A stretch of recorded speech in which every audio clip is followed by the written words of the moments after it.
journée du 29 mai nous aura conduit dans le nord-est du Texas. C'est une zone que je déconseille fortement pour les chasses car c'est très boisé. Malgré tout cela, plusieurs supercellules sont déjà en tornado warning et nous en intercepterons une entre Mount Pleasant et Gilmer. Encore une fois, c'est une ambiance très humide et laiteuse. Mais doucement, elle commence à apparaître et le mésocyclone aussi.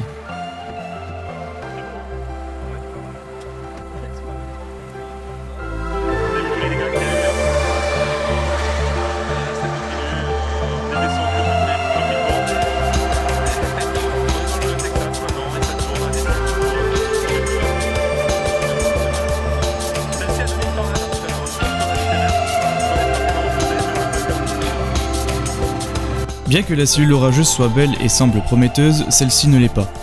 Nous descendrons un peu plus au sud où une autre supercellule attire bien plus notre attention. Sa rotation étant bien plus marquée, elle largue des gros coups de foudre ramifiés à l'avant de son méso. Arrivée dans la ville de Pittsburgh, quelques minutes plus tard, elle passera en tornado warning et cela n'a pas l'air d'affoler qui que ce soit dehors.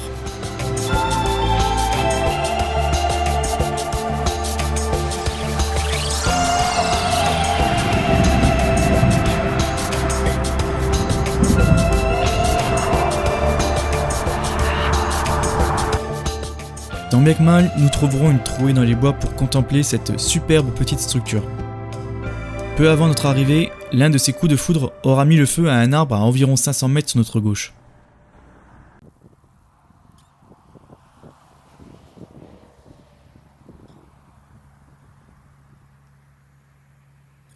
Puis soudain,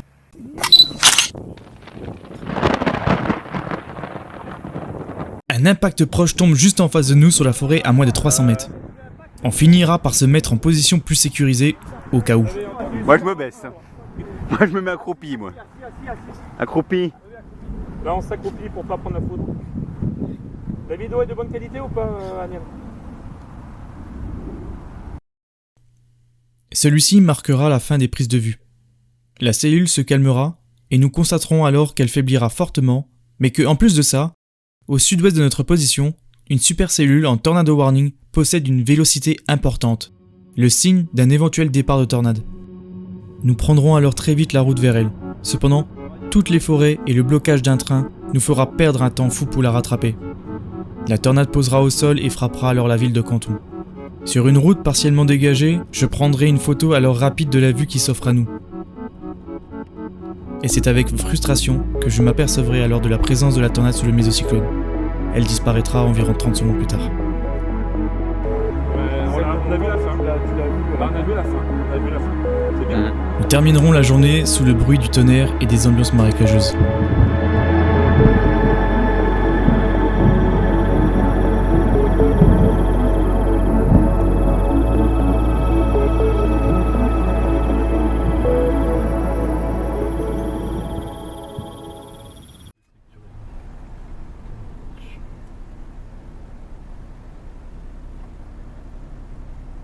Le lendemain, nous sommes à l'opposé du nord-est du Texas. C'est dans le sud-ouest de cet état que nous avons rendez-vous avec une cellule qui file plein est. À travers ces paysages désertiques, nous allons vagabonder pour trouver un point de vue et la voir arriver. Sur le radar, elle présente un important risque de grêle et des grêlons de 6 à 7 cm sont annoncés.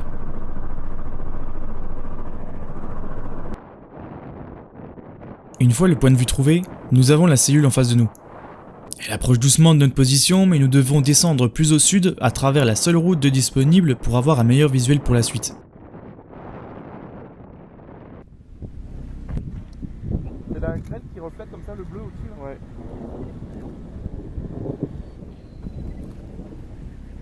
Arrivé sur une position plus confortable, la tête de la cellule se montre plus parlante et son rideau de grêle aussi. Ouais, non. C'est quoi? Marcus? Le tonnerre ne s'arrête quasiment jamais. Des tons bleutés et bruns apparaissent, signe de fortes précipitations. On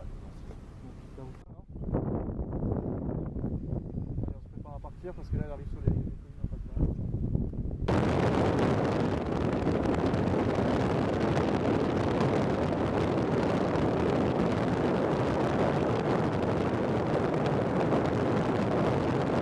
Il faudra vite partir, mais Là, c'est bas. Hein. C'est trop tard. Ouais, la montagne, Nous sommes pris au piège par le manque de route. C'est un vrai déluge qui s'abat et on souhaite vivement que cela cesse.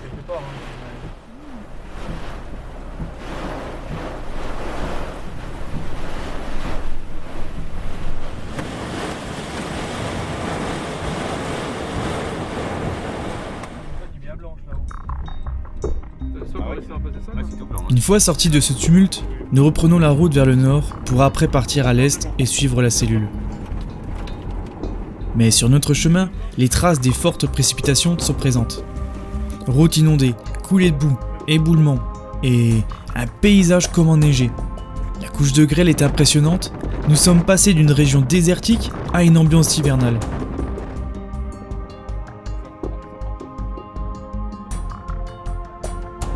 L'évaporation de la grêle crée un brouillard qui longe les collines et rend l'ambiance fantastique. On oublierait presque que nous sommes dans le Texas fin mai. Nous réussirons à prendre de l'avance sur la supercellule. Il nous est difficile ensuite de trouver de quoi se poser et de la contempler.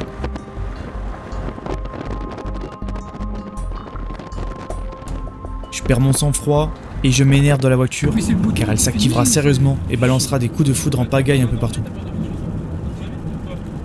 Non, je veux qu'on quitte cette route de merde, je puisse faire des photos. Cette beauté pas possible. Elle est magnifique.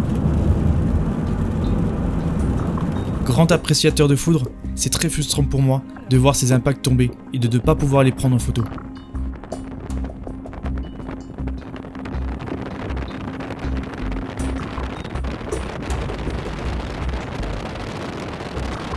Puis, nous allons enfin trouver le poste et nous ferons la charmante connaissance avec Level 3 Storm Chaser, qui est un groupe de Néerlandais et de Belges, chasseurs d'orage, avec lesquels nous allons bien profiter de l'ambiance et rigoler ensemble.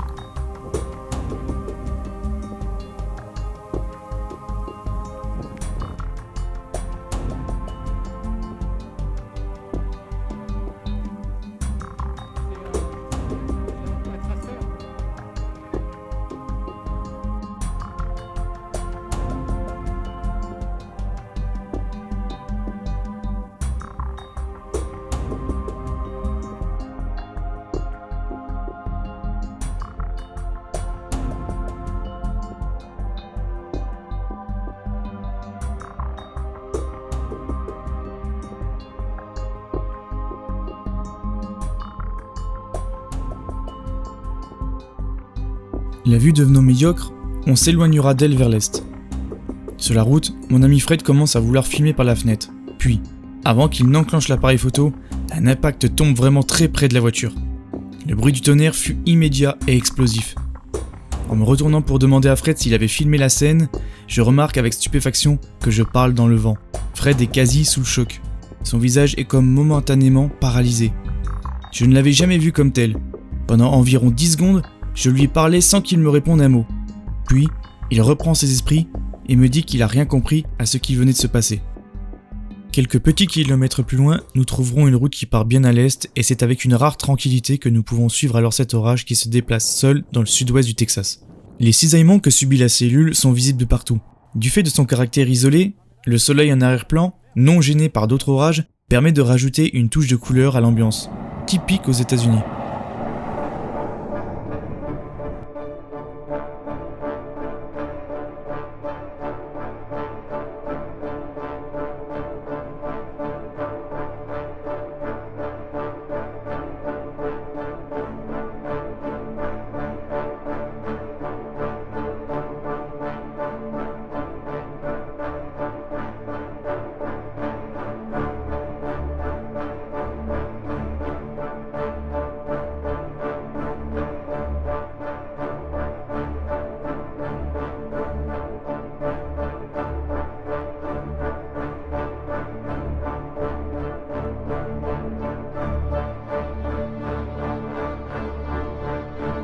L'orage va alors jouer au yo-yo sur le plan électrique, alternant entre une forte et une plus faible activité électrique jusqu'à la fin de la journée.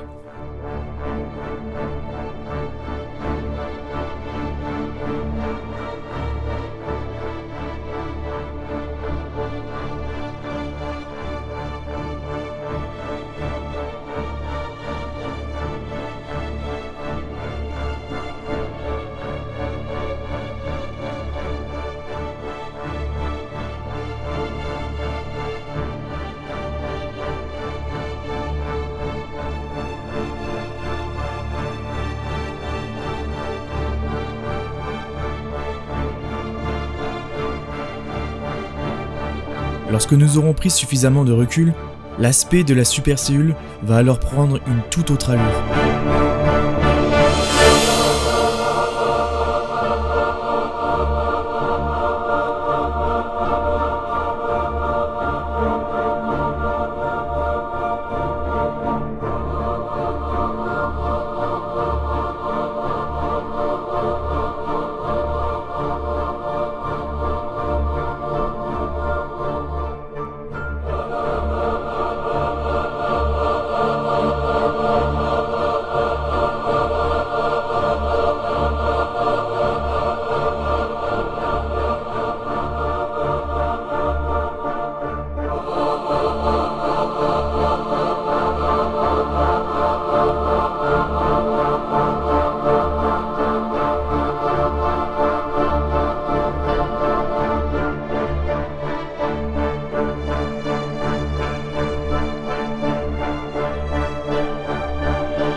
Nous la laisserons nous manger du fait de son affaiblissement.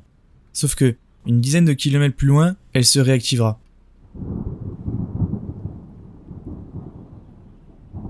Nous déciderons de l'abandonner étant donné que nous devons être plus à l'ouest le lendemain.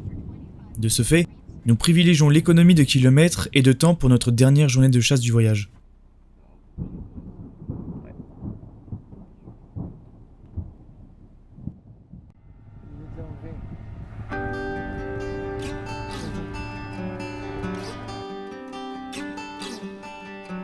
« 31 mai.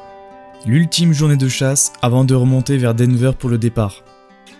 Ce jour-ci, rendez-vous encore plus à l'ouest du Texas, dans des zones sèches non loin des frontières mexicaines.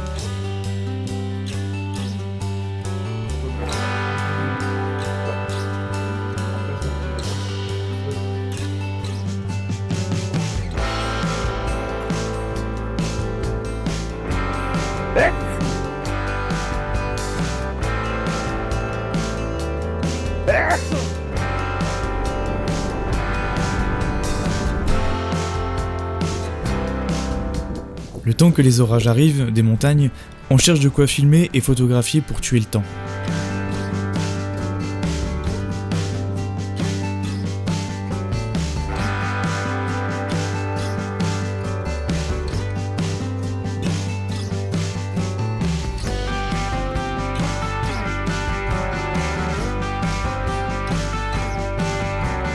Une fois que le ciel devient plus explicite, on file droit vers l'une des cellules qui nous paraît la plus à même à donner de quoi s'amuser.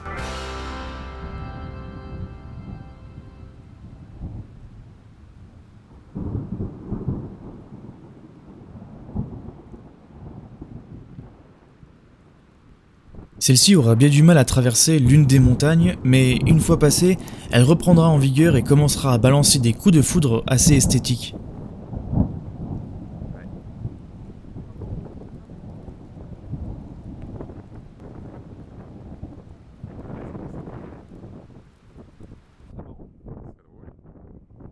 On notera aussi la présence probable ici d'une belle micro-rafale vu l'étalement des pluies au sol.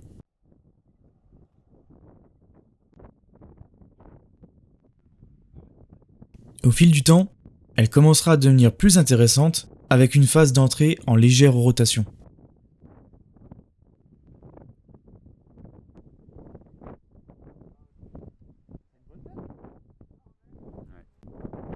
À ce moment-là, le GR level indique une première rotation.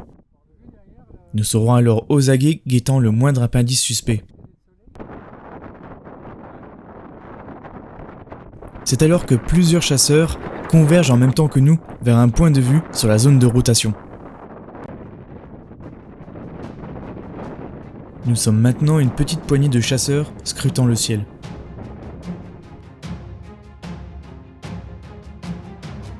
Et soudain, l'excitation monte d'un cran. Allez, viens, regarde.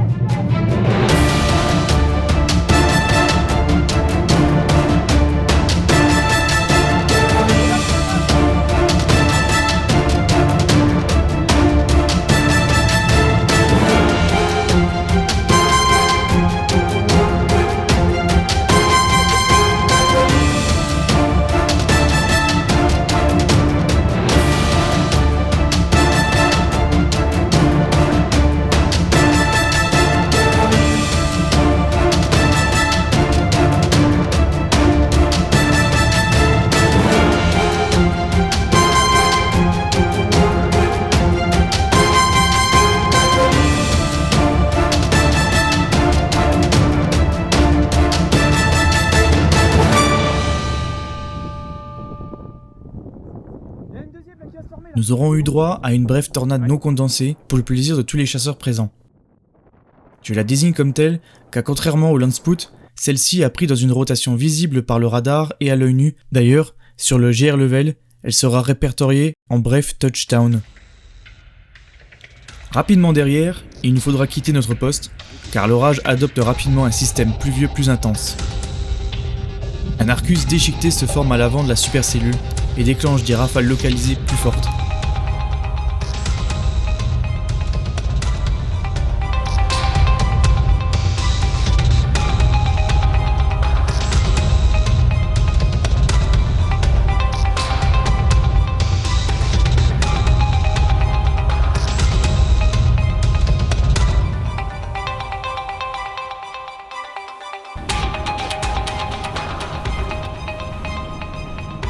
On fera donc un aller-retour sous l'orage pour se remettre dans une zone propice aux impacts de foudre.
Voilà qui clôturera notre dernière journée de chasse. La cellule partira tranquillement dans des régions qui ne possèdent aucune route et elle y mourra 1 heure après.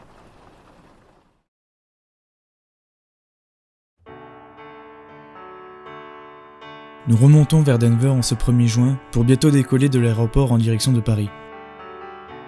Si vous partez aux États-Unis un jour, chasser les tornades, c'est sans doute le moment le plus triste de votre voyage. Ces centaines de kilomètres sur plusieurs heures, lesquels vous font remémorer tous vos souvenirs des jours passés.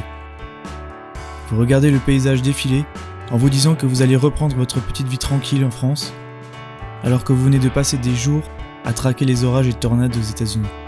Sur le chemin, des orages nous accompagnent pour un dernier au revoir.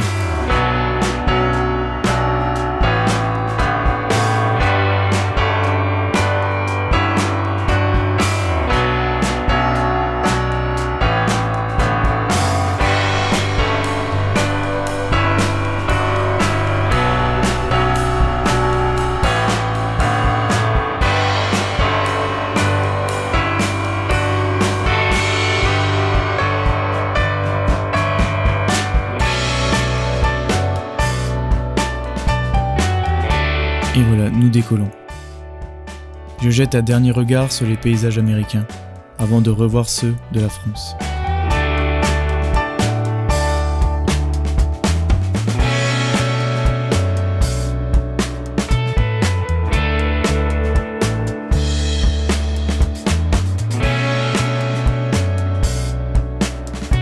Paris, ici, Paris. Du vert, des petits villages, nous sommes bien en France. C'est avec beaucoup de fatigue que nous arrivons. Et je suis à peine rentré que déjà je surveille la météo orageuse qui arrive en ce début de juin sur la France. Direction maintenant la Lorraine, mon chez-moi.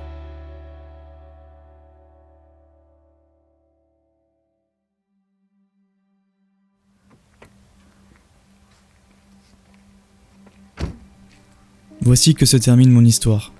Celle d'un rêve accompli. Ma première approche dans la tornade voilée. Elle m'aura donné bien plus que je ne le pensais. Depuis les débuts de cette passion, cette raison de vivre, j'ai fait tellement de rencontres, pour qui certaines méritent beaucoup d'attention. Ce voyage m'aura offert tellement d'émotions, mais il n'est pas le seul, car tout ceci ne serait jamais arrivé sans vous. Fred, Bruno, Jean-Jacques, merci pour ce beau voyage. Merci pour votre compagnie. Cette histoire n'est pas seulement la mienne, elle est la nôtre. Et je vous dédie ce documentaire rempli de souvenirs à vous mes amis. Ces souvenirs qui resteront à jamais gravés dans nos âmes, dans nos cœurs, comme dans la roche à travers le temps. Ce temps qui passe et qui nous rappelle à quel point il est précieux. Nous avons vu tellement de belles choses, tellement d'inattendus, tellement de surprises dans les moments où tout nous semblait perdu. L'hiver est là, m'obligeant à patienter comme chaque année, ces mois paraissant interminables, la venue d'une nouvelle saison. Mon regard se pose maintenant sur l'horizon, attendant patiemment de nouvelles aventures que m'offrira demain.